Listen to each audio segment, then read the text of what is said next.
નડિયાદની સરદાર ભુવનની 40 દુકાનો તોડી પડાશે। 46 દુકાન મામલે મનપાની ફેવરમાં હાઈકોર્ટે ચુકાદો આપ્યો છે। ગેરકાયદે ખડકી દેવાયેલી દુકાનો આખરે તોડી પાડવામાં આવશે। દુકાનો દૂર કરી વરસાદી કાંસની કાર્યવાહી હાથ ધરવામાં આવશે। નડિયાદમાં કમિશનર આવ્યા બાદ કાર્યવાહી થશે। ત્યારે નડિયાદની સરદાર ભુવનની 46 જેટલી દુકાનો ધરાશાયી થશે।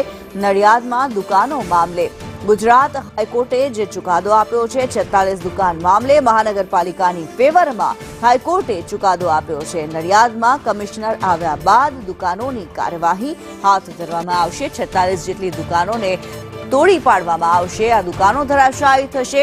નડિયાદ મહાનગરપાલિકાની ફેવરમાં હાઈકોર્ટે જ્યારે ચુકાદો આપ્યો છે, નવા કમિશનર આવ્યા બાદ આ કાર્યવાહી આગળ ધપાવાશે।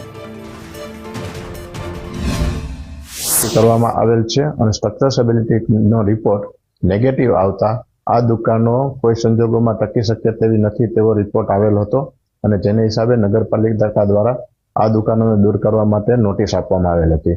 આ નોટિસની સામે દુકાનદારો જે છે એ હાઈકોર્ટમાં ગયેલ હતા અને હાઈકોર્ટે પણ એવું જણાવેલ છે કે જે નોટિસ છે એ યોગ્ય છે અને જર્જરિત દુકાનોને ચાલુ રહેવા દઈ શકાય નહીં।